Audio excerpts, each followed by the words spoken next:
The concept of regionalization is the political administrative process of the regions for economic and political activities and welfare and service delivery. It is also used to refer to the formation of political groups or blocs aimed at reducing regional barriers to trade and investment. It is the result of political, economic, ethnic, cultural closeness and cooperation efforts with the participation of states and non-state actors. Regionalization is the concentration of trade in goods and services, the means of production and the economic, political, and social activities of individuals in a particular region or country. In the historical development process, the first wave of regionalization emerged in the 1950s and 1960s as a result of the effects of the World War II. The first regionalization activities with a focus on economy, politics, and security were mostly influenced by geographic and strategic factors. The European Economic Community, EEC, the GATT, and NAFTA have played a leading role in regionalization. The second wave of regionalism emerged in the 1980s and showed more influence after the Cold War. Economic, environmental, and cultural factors are more predominant.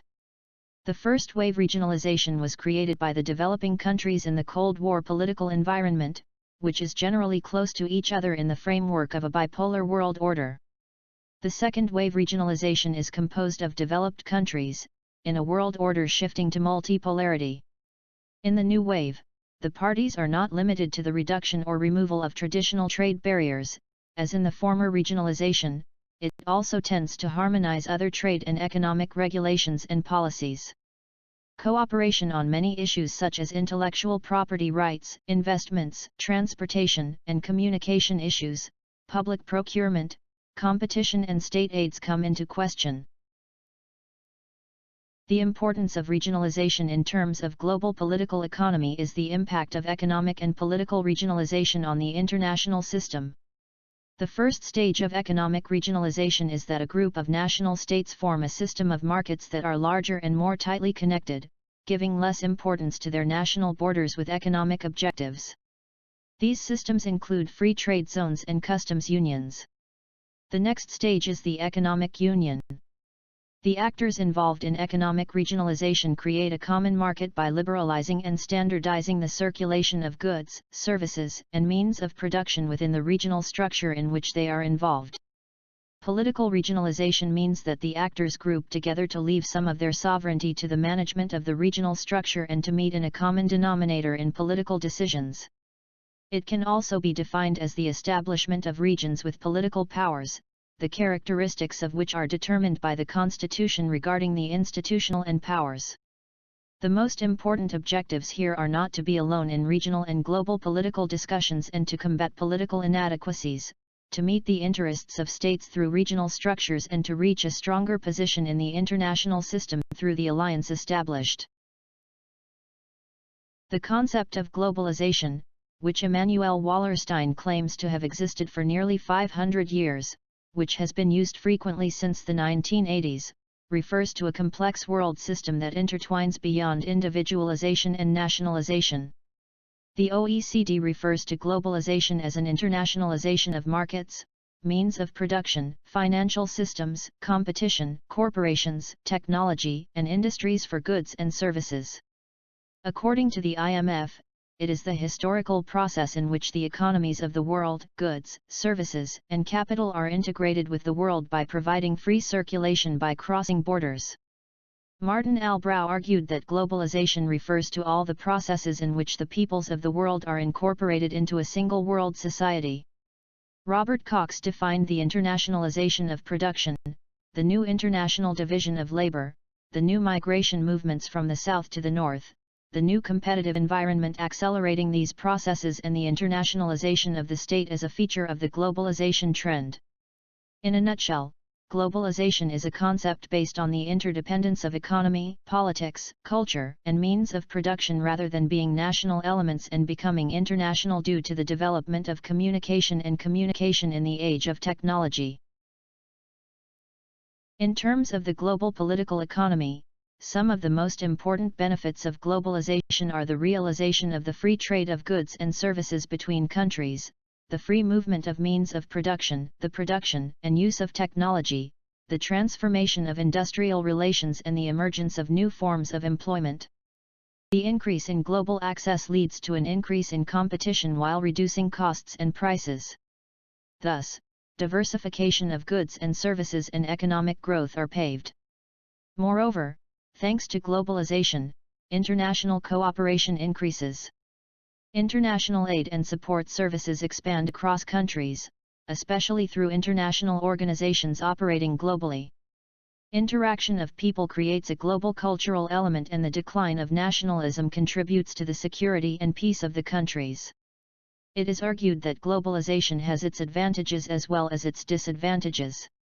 Although competition can be seen as a benefit for consumers, it may require struggle in terms of the producer. Moreover, as seen in the examples of the global economic crisis, economic problems in a country can easily spread to other countries and spread to the global scale. Apart from these, due to globalization, the distinction between the North and South has become more visible, and the idea that the rich become richer and the poor become poorer became widespread. For the developed countries, the biggest problem is the loss of jobs and the transfer of jobs to lower-cost countries. In fact, as in the case of China, there are risks such as technology copying and theft. In addition to these, multinational corporations expanding with globalization can also be seen as a threat by the ability to put pressure on countries in terms of politics. While ideas for the unification of Europe have been around for a long time, the end of the World War II with a major destruction in Europe has been a turning point. In this context, Jean Monnet, in 1946, introduced a plan that included European economic, political, and cultural unification and the establishment of the United States of Europe, the liberalization of trade and the establishment of economic and political ties between Europe and the United States. This plan was based primarily on the idea that political integration would take place in Europe after the economic integration. In accordance with Jean Monnet's plan, Robert Schuman announced a declaration on the establishment of the European Coal and Steel Community, ECSC, in 1950. In the context of the Schuman Declaration, on April 18, 1951, the Treaty of Paris was signed between France, Germany, Italy, Belgium, the Netherlands, and Luxembourg, and the ECSC was established. Thus, the first step was taken towards the free movement of coal and steel. Coal and steel, the raw materials of war, has become the tools of peace, and 6 European states, with their free will, transferred some of their sovereignty to a supranational institution. Why did Europe need integration? Strengthening the European economy. As experienced in the World War II, the prevention of policies of Germany or another European state to take over Europe through force and violence. The prevention of the distribution policies of the USSR. The need for a political unity in Europe to be a third power between the US and the USSR in the bipolar international system. The enlargement process of the European Union. The Treaty of Paris, signed on April 18, 1951 between Belgium, France, West Germany, Italy, Luxembourg, and the Netherlands, established the ECSC, which subsequently became part of the EU. The first enlargement of the EU took place in 1973 with the participation of England, Ireland, and Denmark. Greece in 1981, Spain and Portugal in 1986, Sweden, Finland and Austria in 1995 joined the EU. In 2004, Poland, Hungary, Estonia, Latvia, Lithuania, Malta, the Czech Republic, Slovenia, Slovakia, and South Cyprus. In 2007, Bulgaria and Romania became members of the EU. Croatia also became a member in 2013. The number of EU member states reached 28. In the process of enlargement, a state is expected to meet certain conditions for membership to the EU. At the European Council meeting in Copenhagen in 1993, accepted into full membership of a candidate country to the Union to implement necessary political and economic criteria were defined. Accordingly, the criteria are as follows: political criteria, the existence of institutions guaranteeing democracy, the rule of law, human rights, and minority rights. Economic criteria, the existence of a functioning and free market economy that can also withstand competitive pressures and other free market forces within the Union. The adoption of community legislation, to have the capacity to fulfill the obligations required for membership in order to adhere to the objectives of the political, economic, and the monetary union. The European Commission presents progress reports once a year in the process of alignment with the Copenhagen criteria and evaluates the candidate countries' compliance with the criteria and the EU acquis until the negotiations are concluded. The integration process of European Union after the establishment of the European Coal and Steel Community, ECSC. Following the unsuccessful European Defence Community Initiative, the EEC, and the European Atomic Energy Community were established in 1957 under the Treaty of Rome.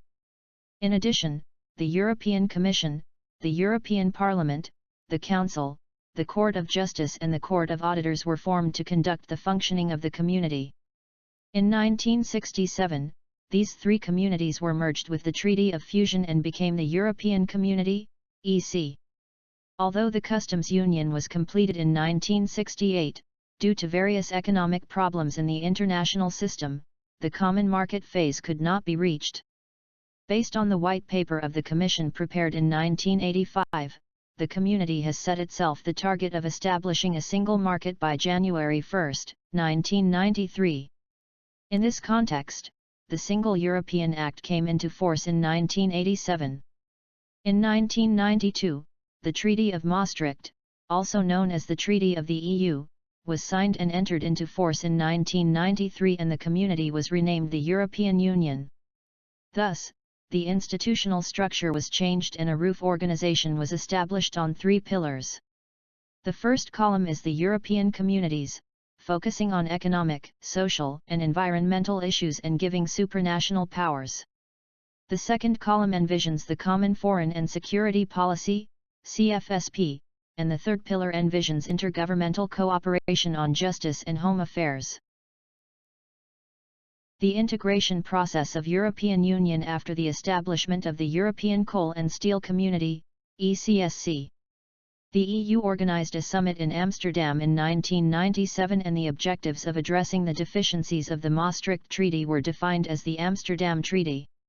The establishment of the European security and defense identity has been given importance, changes have been made regarding the institutional structure of the CFSP, the decision-making process and the types of savings, and a CFSP High Representative has been identified.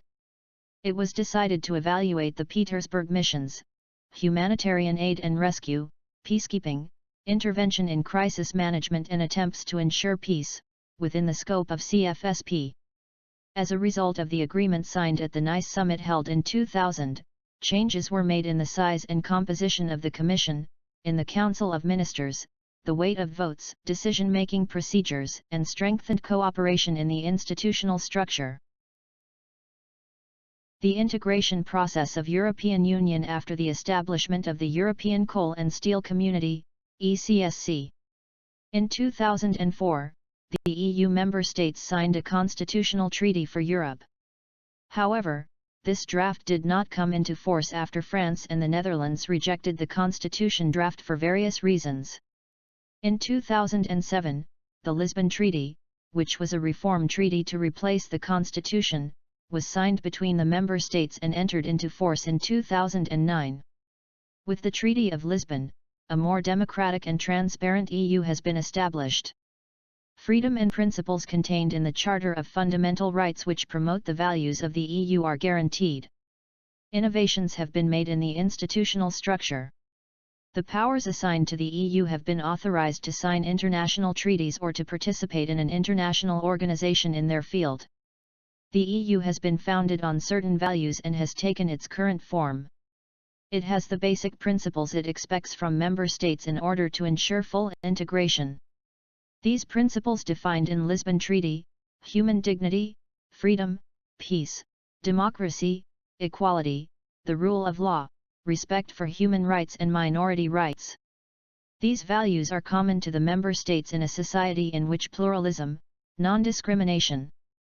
In summary, as can be understood from the articles of the agreement, These principles briefly cover principles such as cohesion, equality, peace, freedom of movement, solidarity, respect for national identity, security, commitment to law, and transnationalism.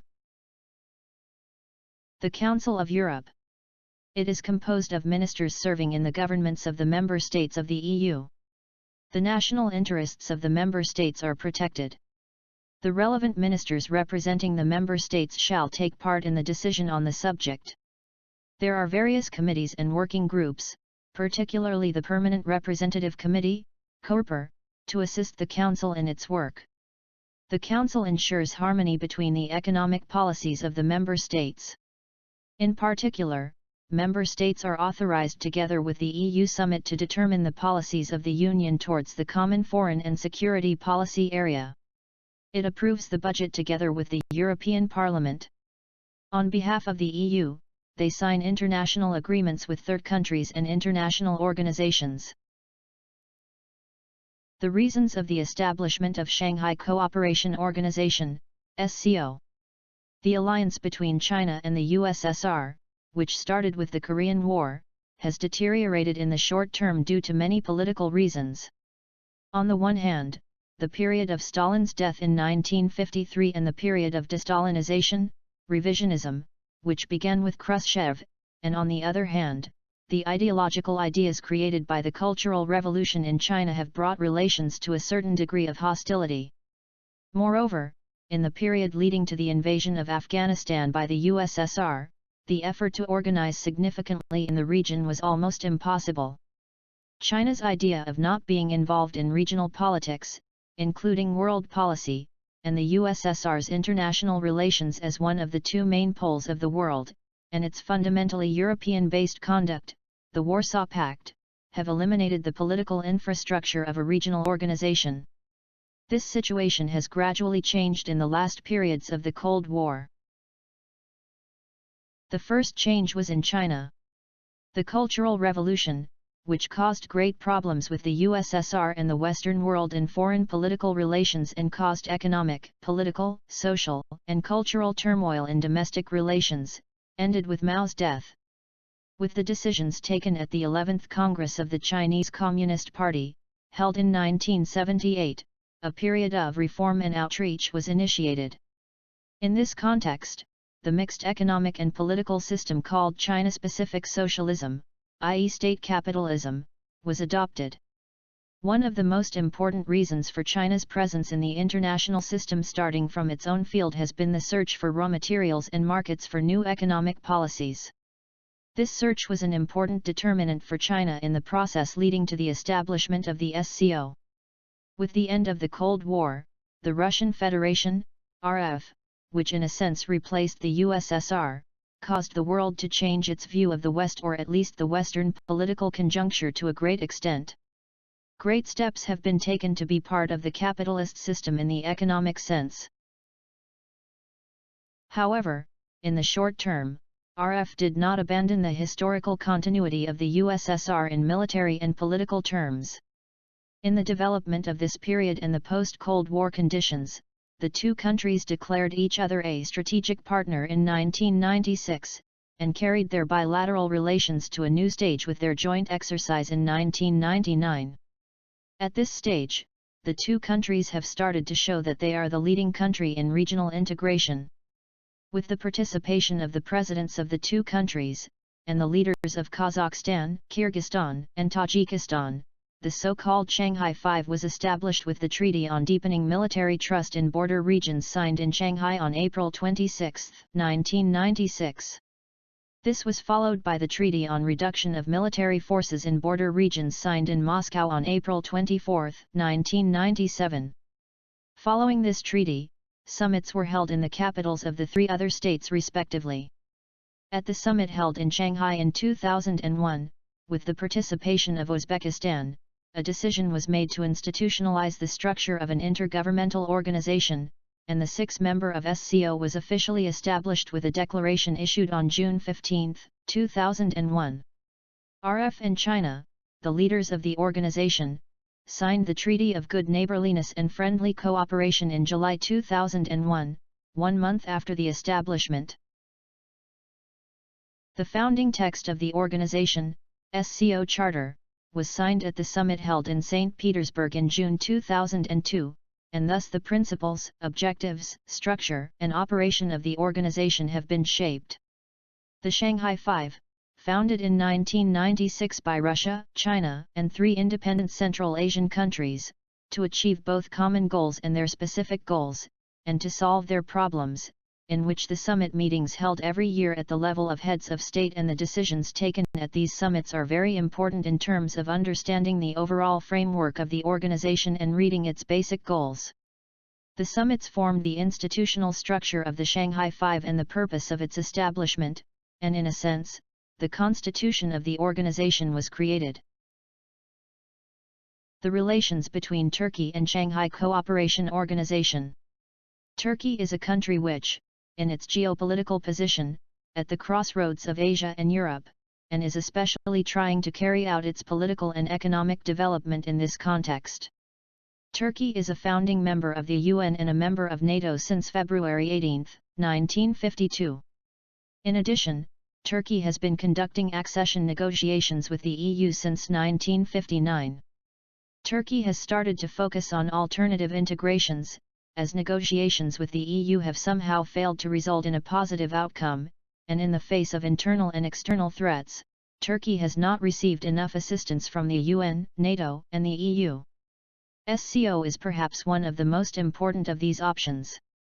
In order to assess Turkey's relations with the SCO member states, firstly we need to look at its historical relationship with the region of Turkestan. First, we must say that until the dissolution of the USSR in 1991, Turkey has not established a healthy relationship with the Turkestan states in the economic and political field. Moscow's attitude has had a significant impact on this, and it can also be seen from economic data. The first commercial activity with Kazakhstan, Kyrgyzstan, Azerbaijan, Uzbekistan, Tajikistan, and Turkmenistan, which we also call the Turkic republics, started in 1992, after they declared their independence, with about $186 million. This rate increased to $577 million in 2000.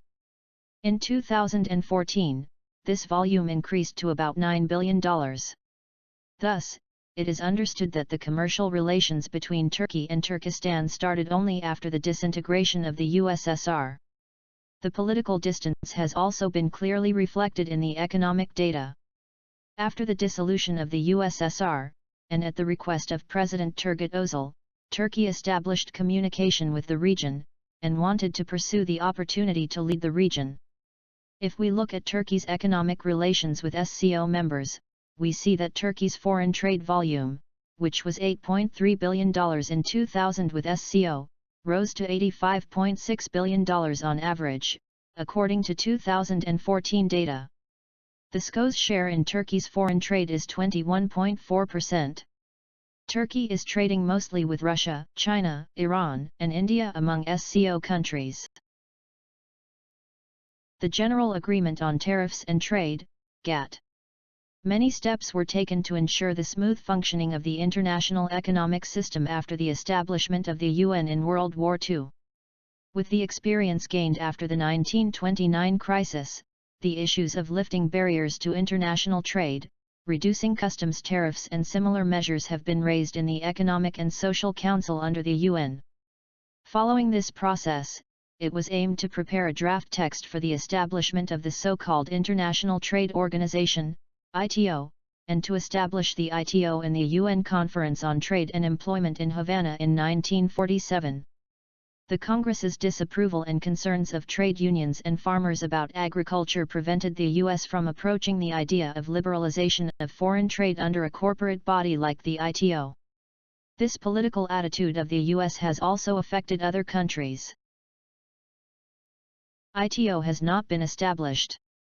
Thus, 1 foot of the institutional structure, which is designed to be composed of 4 organizations, UN, IMF, World Bank, and ITO, which will ensure international political and economic cooperation, is incomplete.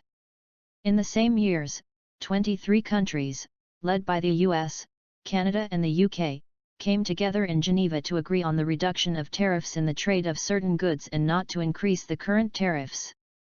The GATT was signed on October 30, 1947, and entered into force on January 10, 1948. From 1948 to January 1, 1995, GATT, which has been accepted by many countries, has been the only multilateral contract to regulate international trade. 128 countries have joined the GATT until the WTO was established.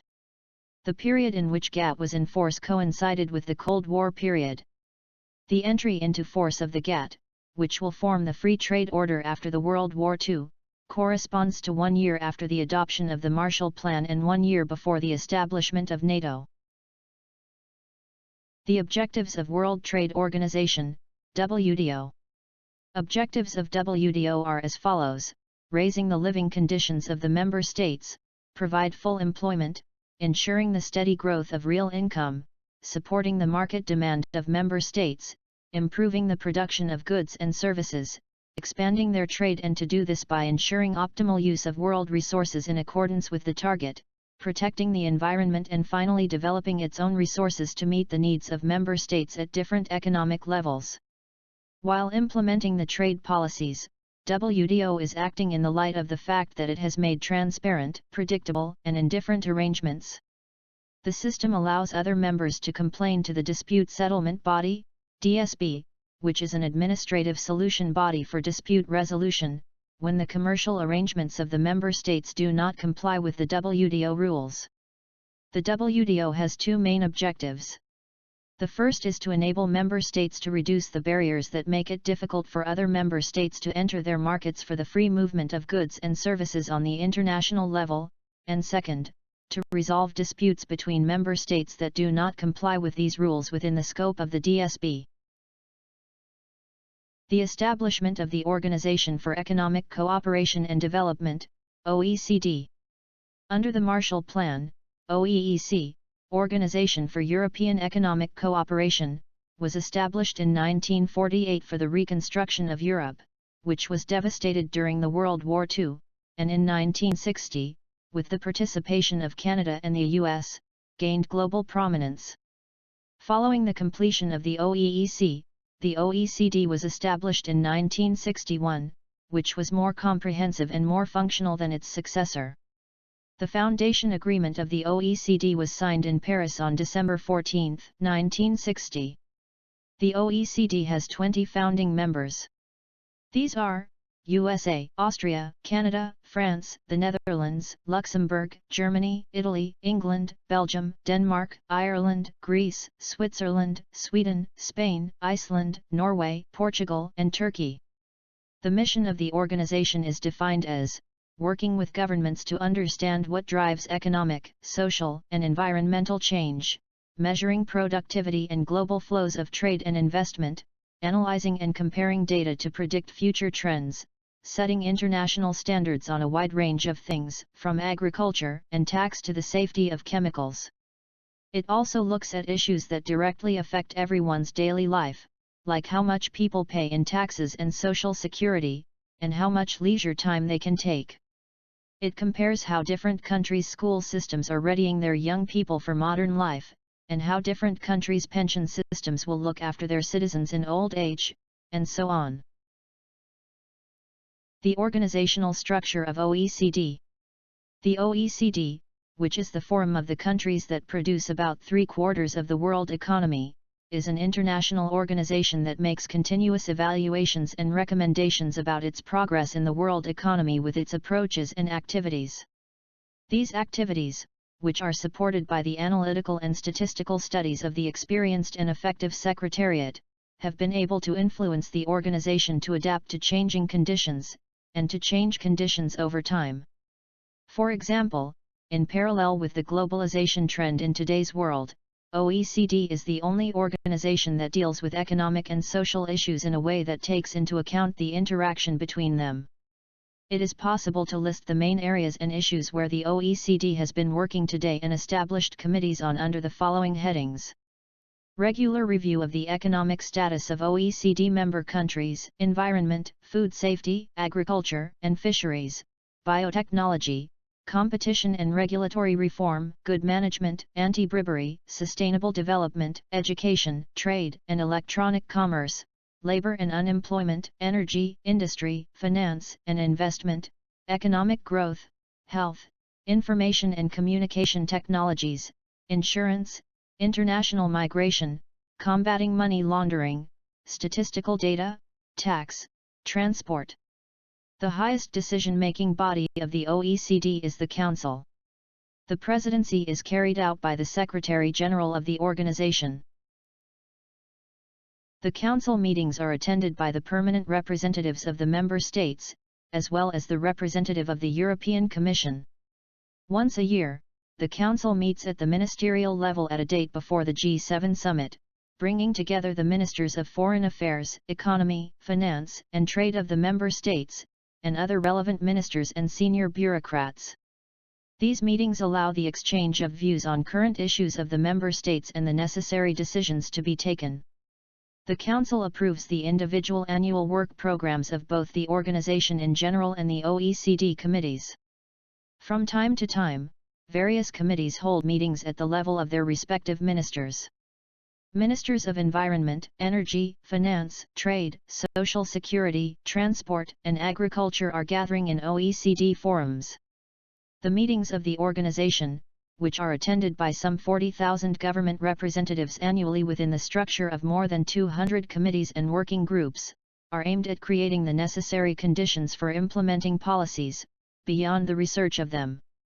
In this context, in addition to the joint examination of member states' policies in both general and specific economic and social fields, legal binding agreements are becoming increasingly important in the context of the OECD. There are two important institutions within the OECD. International Energy Agency, IEA, and the Nuclear Energy Agency, NEA. IEA was founded in 1974. Turkey is a founding member of the agency. The main aim of the organization is to be prepared for the crises that may take place in the oil market and to increase the solidarity between member states and to ensure energy security. It is an organization that obliges member states to keep oil stocks. The NEA works for the peaceful development of the nuclear energy production of the member states and tries to harmonize the decisions made by the member states in the nuclear field. The TUAC and the BIAC are the committees established to coordinate business and employers with the OECD. TUAC was established in 1948 with the Marshall Plan, as a trade union committee.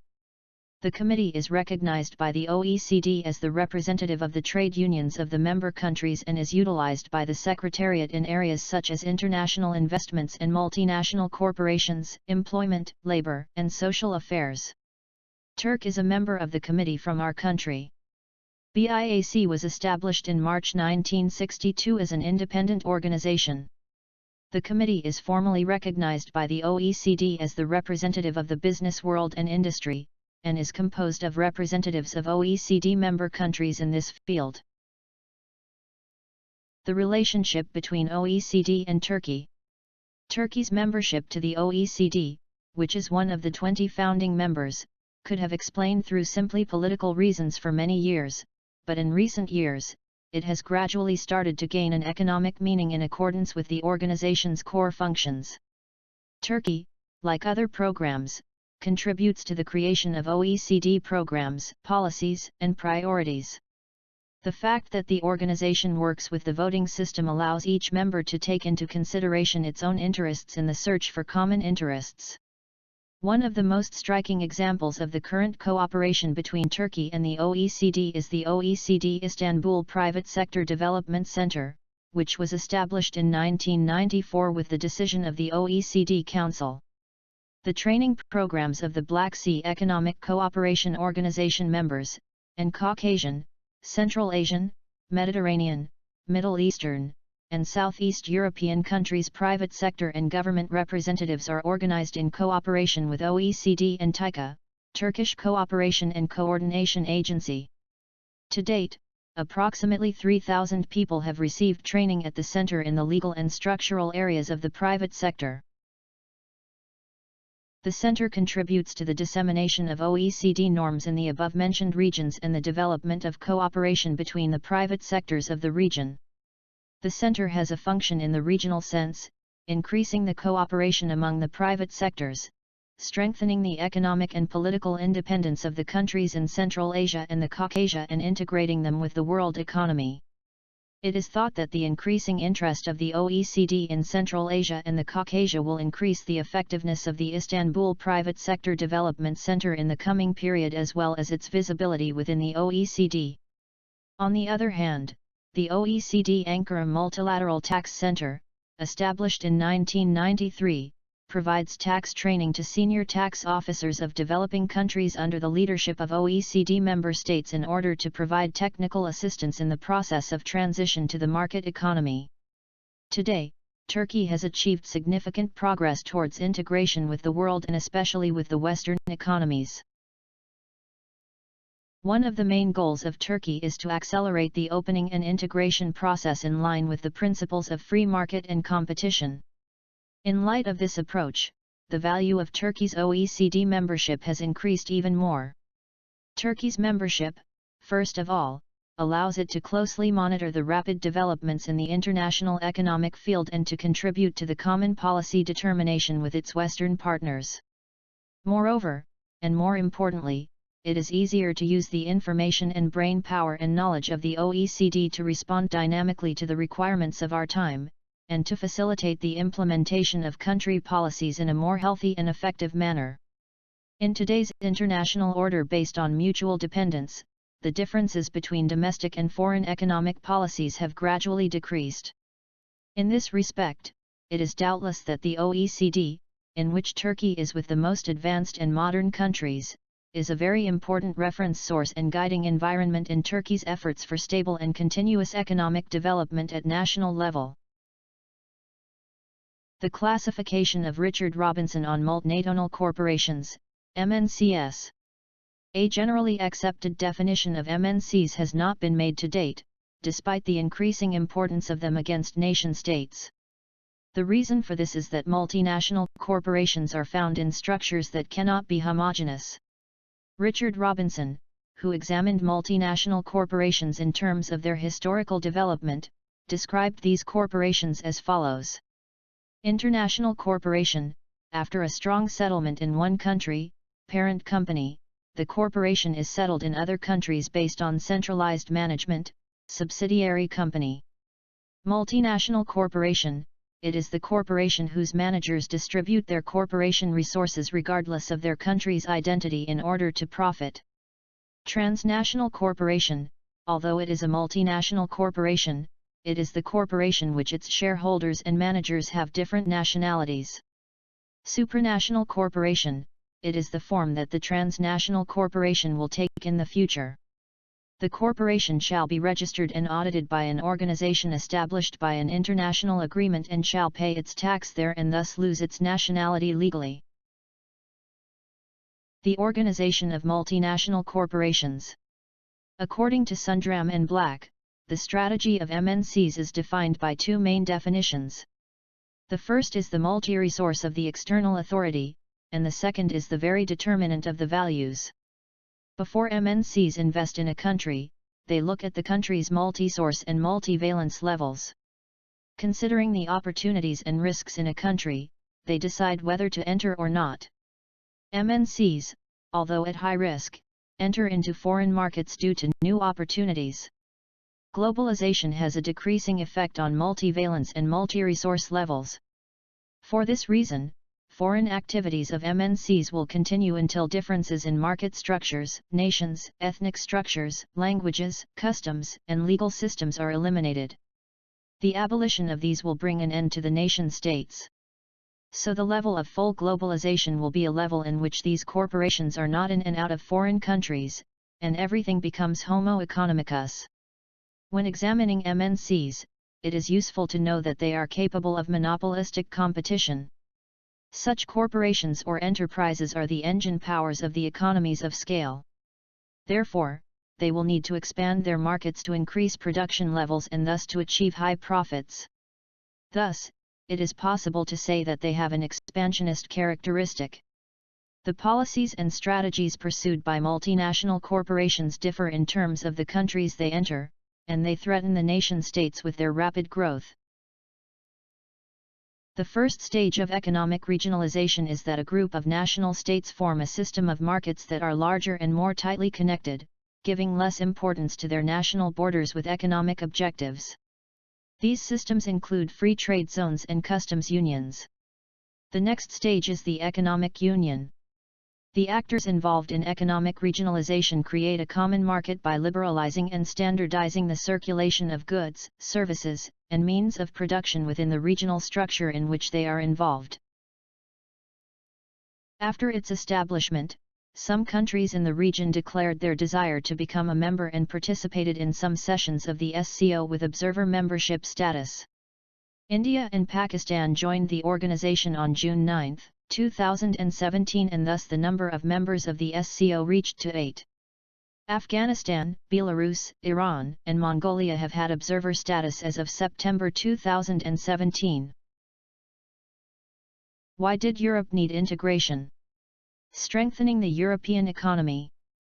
As experienced in the World War II, the prevention of policies of Germany or another European state to take over Europe through force and violence. The prevention of the distribution policies of the USSR. The need for a political unity in Europe to be a third power between the US and the USSR in the bipolar international system. The Schuman Declaration was announced in 1951. Western European Union, WEU, developed as a defense element of the EU. Multinational corporation, it is the corporation whose managers distribute their corporation resources regardless of their country's identity in order to profit. In 2004, Poland, Hungary, Estonia, Latvia, Lithuania, Malta, the Czech Republic, Slovenia, Slovakia, and South Cyprus. In 2007 Bulgaria and Romania became members of the EU. Croatia also became a member in 2013, the number of EU member states reached 28. Objectives of WTO are as follows. Raising the living conditions of the member states. Provide full employment. Ensuring the steady growth of real income. Supporting the market demand of member states. Improving the production of goods and services. Expanding their trade, and to do this by ensuring optimal use of world resources in accordance with the target. Protecting the environment. Developing its own resources to meet the needs of member states at different economic levels. The Petersburg Missions. It was adopted on June 19, 1992. It is important in terms of showing determination that the Western European Union, WEU, is developed as a defense element of the EU, and to be used as a tool for strengthening the NATO's European wing. The WEU member states have announced that they are ready to put all the elements of their conventional armed forces into use in military missions under the leadership of the WEU. WEU member states can use military forces in the framework of humanitarian missions and rescue missions, peace missions, and within the framework of the missions set for conflict prevention and crisis management, including peacekeeping.